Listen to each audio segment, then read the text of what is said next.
Hello everyone, I welcome you to the second installment of a calm reading of sleep stories entitled The Sandman's Hour. If you enjoy these readings, I would encourage you to subscribe and click the like button. It will ensure the continuation of our readings. And now, it is time to find a place where you can relax. Perhaps your couch, your favorite chair, or your bed. Let's settle into that place and make yourself comfortable. Take a deep breath and feel yourself unwind. It is time to let go of the day and get ready for sleep. And let us begin these stories.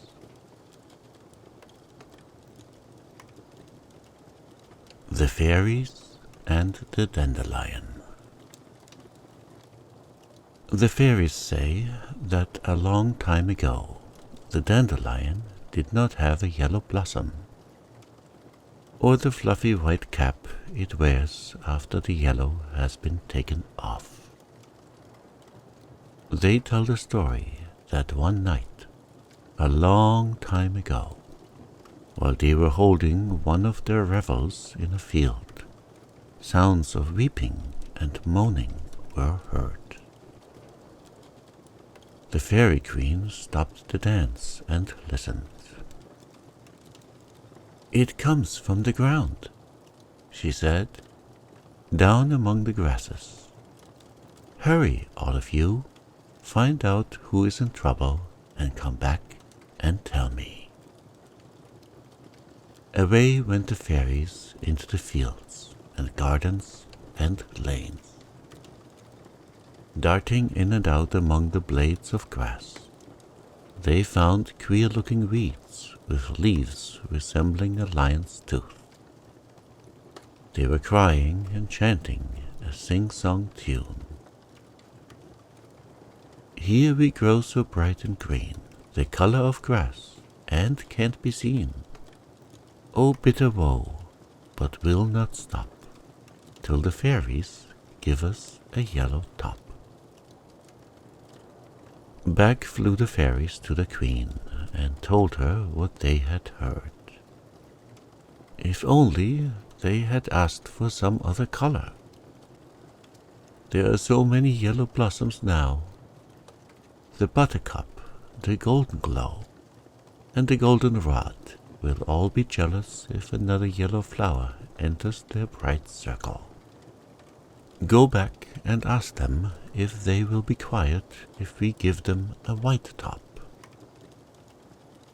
The fairies danced away to the crying dandelions with the queen's message. "The queen will give you a white top," they said. "No, no," they cried. "Yellow is the color we should wear with our green leaves. It is the color of the sun, and we wish to be as near like him as we can." And they all began to cry. "Oh, bitter woe, we will not stop till the fairies give us a yellow top."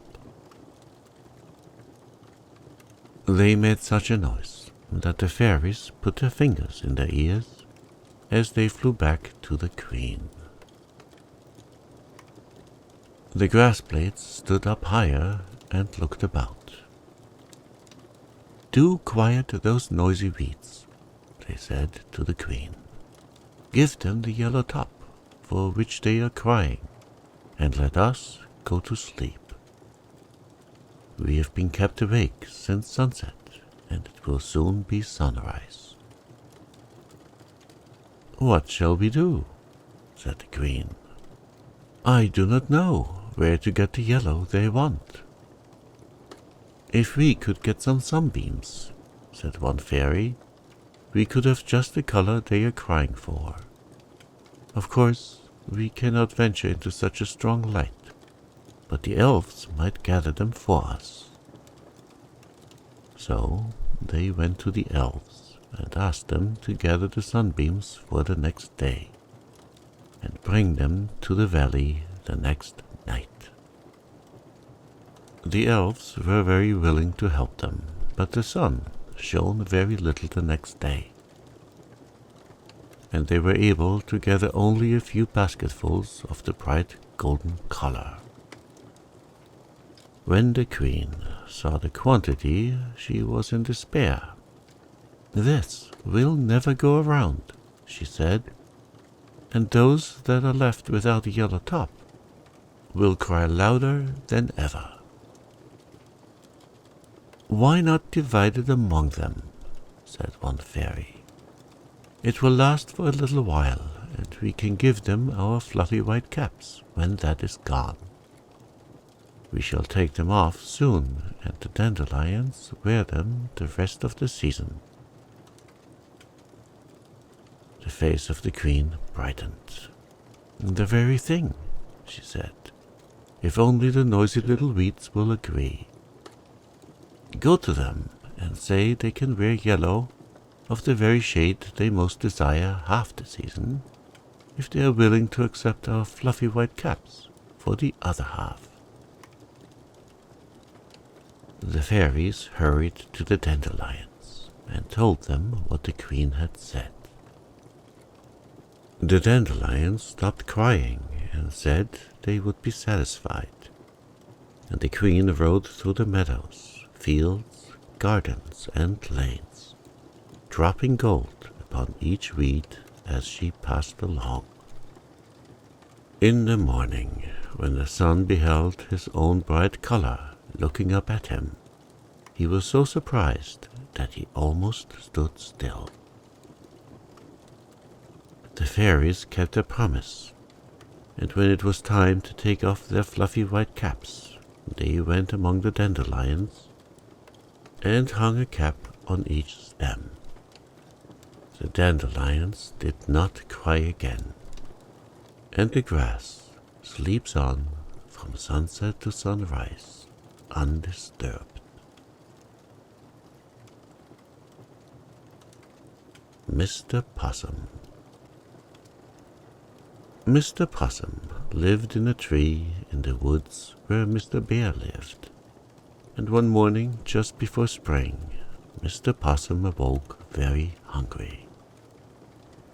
He ran around to Mr. Squirrel's house and tried to get an invitation to breakfast, but Mr. Squirrel had only enough for himself.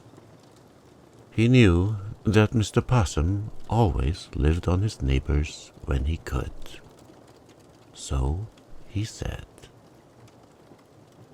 "Of course you have been to breakfast long ago, Mr. Possum. You are such a smart fellow, so I will not offer you any."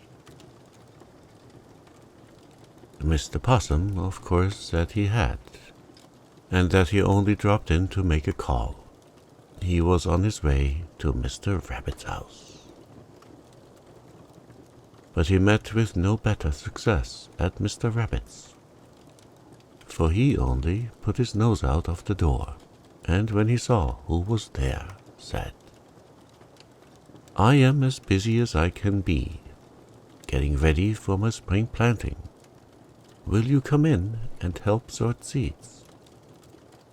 Mr. Rabbit knew the easiest way to be rid of Mr. Possum was to ask him to work. "I would gladly help you," replied Mr. Possum, "but I am in a great hurry this morning. I have some important business with Mr. Bear, and I only stopped to say, 'How do you do?'" "Mr. Bear, I am afraid, will not be receiving today," said Mr. Rabbit. "It is rather early for him to be up, isn't it?"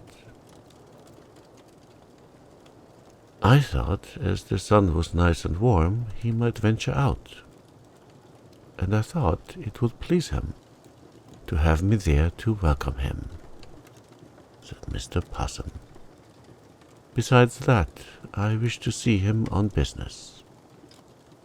Now, Mr. Possum knew well enough that Mr. Bear would not be up, and he wanted to find him sleeping, and soundly too.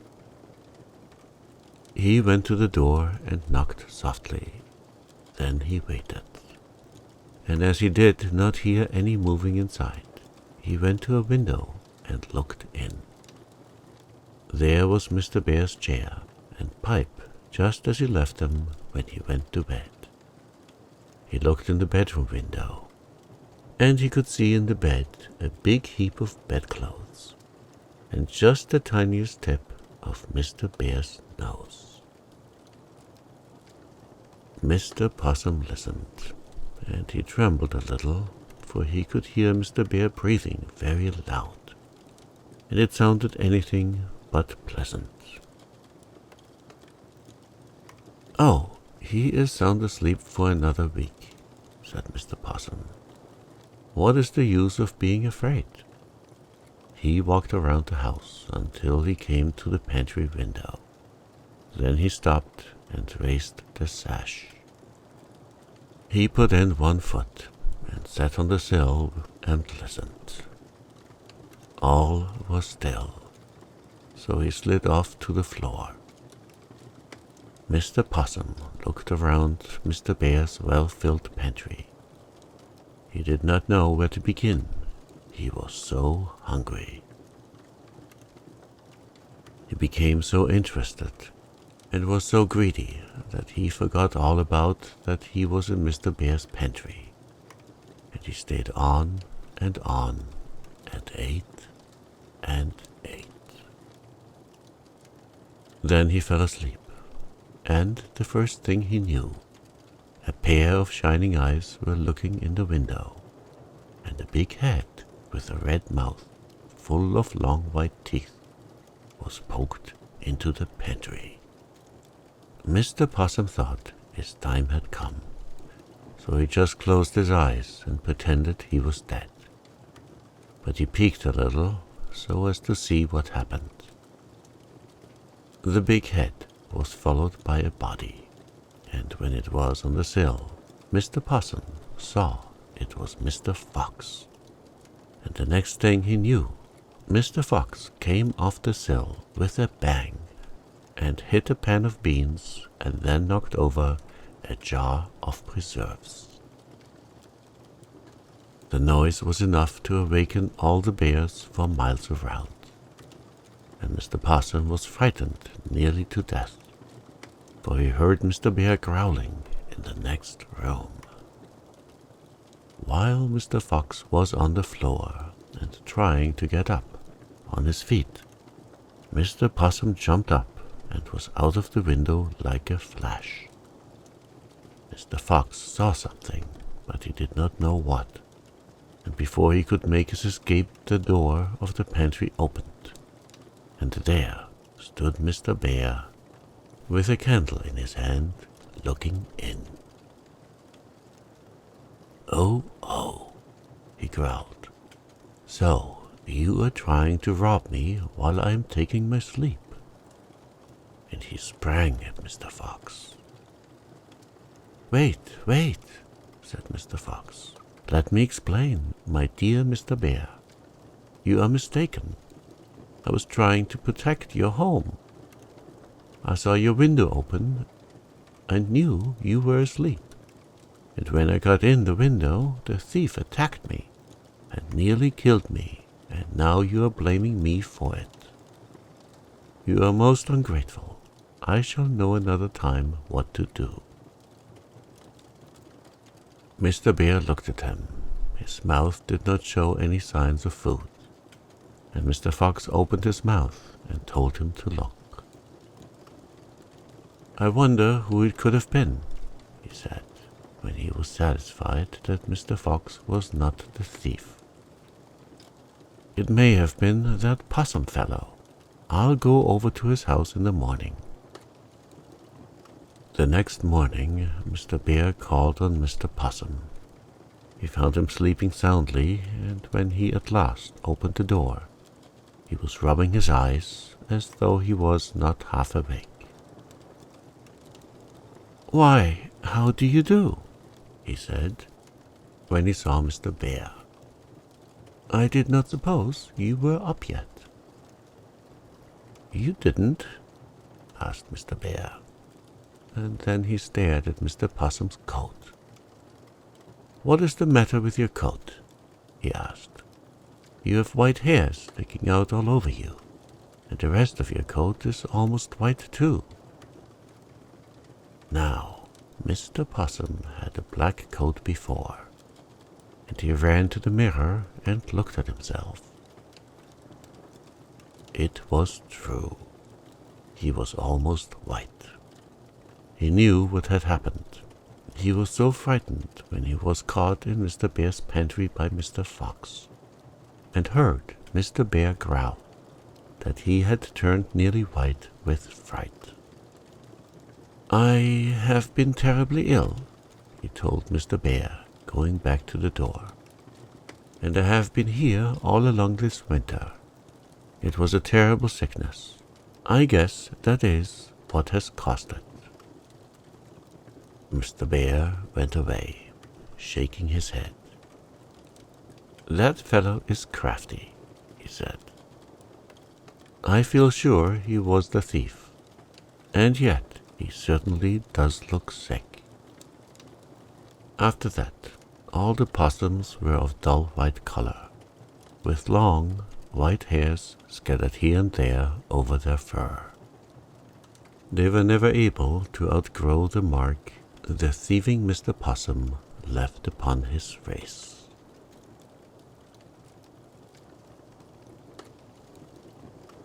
The Rooster That Crowed Too Soon.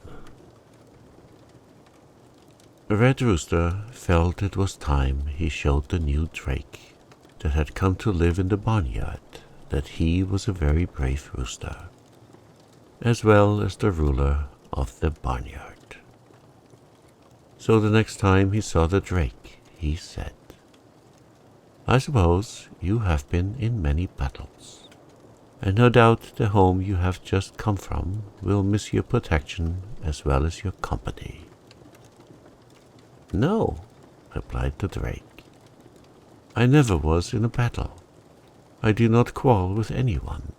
I believe in living in peace with all around me." "Oh, well, that is all very well for you, perhaps," said the rooster. "But for me it is a different matter. I have to protect all the hens and chickens, and I also protect myself. I can whip any rooster around here, and no one dares come into my yard." The drake did not reply, for just then a strange rooster came into the yard, and the red rooster ran at him with sweeping wings. He pecked at the intruder and spurred him until he was glad to run away. "There, what did I tell you?" said Red Rooster, coming back to the drake. "I am the greatest fighter around this part of the country. I am not afraid of anything." "Oh, don't talk so much about it," said the dog from his house nearby. "I think there are a few things even you are afraid of, Mr. Rooster. I guess you would run from a fox."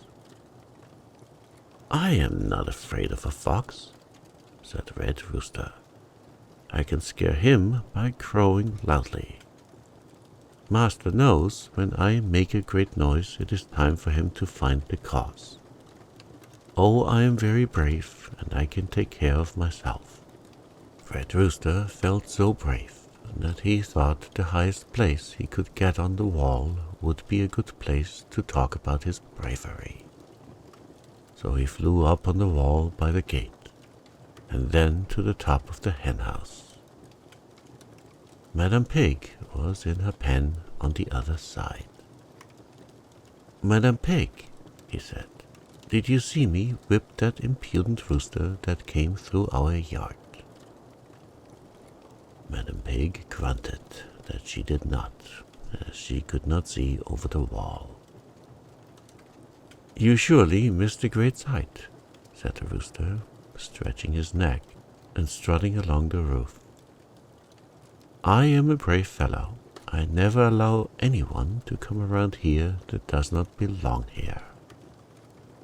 I have just been telling the new Drake about my prowess and bravery." "Mr. Drake," he called as the new Drake and his family waddled past the henhouse, "if you need protection at any time, do not hesitate to call upon me." Mr. Robin perched upon the roof not far from him, and Red Rooster flew at him. "Go away," he said. "I am very fierce and brave, and if you were as large as a cow, I should attack you just the same. I am not afraid of anything." Red Rooster strutted up and down, crowing and thinking how brave he was, and so intent was he upon his greatness that he did not heed the warning cries that came from the fowls in the yard below him. In a moment more, a big hawk swooped down and held Mr. Rooster in his claws. He started to fly just as the shot from a gun sounded, and Red Rooster fell to the ground. He jumped up and shook himself and looked in time to see his master pick up the dead hawk. "I guess that hawk won't show himself around here again," he said. "That was a very hard fight, but I won it, even if I did get a tumble." "Well, if you are not a conceited fellow," laughed the dog. "But I was not the only one that saw the hawk start off with you, and we all know that if Master had not shot it, you would not be here to crow tomorrow morning." "No," piped a robin from a tree. "You were telling me how brave you were, and the hawk was not half as large as a cow. You were not very brave when he came upon you. You did not do a thing. Oh dear, it was so funny to hear you crowing about your bravery. And then to see you caught up so soon by a hawk that is only a little larger than you." The Drake and all his family were listening, and Madam Pig had put her head over the wall to listen. Poor Red Rooster felt that it was no time to crow about his bravery, so he walked away with all the dignity he could muster. "He crowed too soon," said the Drake. "He crowed too much," said the dog. "He crowed too loud," said the robin. Or he would have heard the warning cries from the hens and chicks.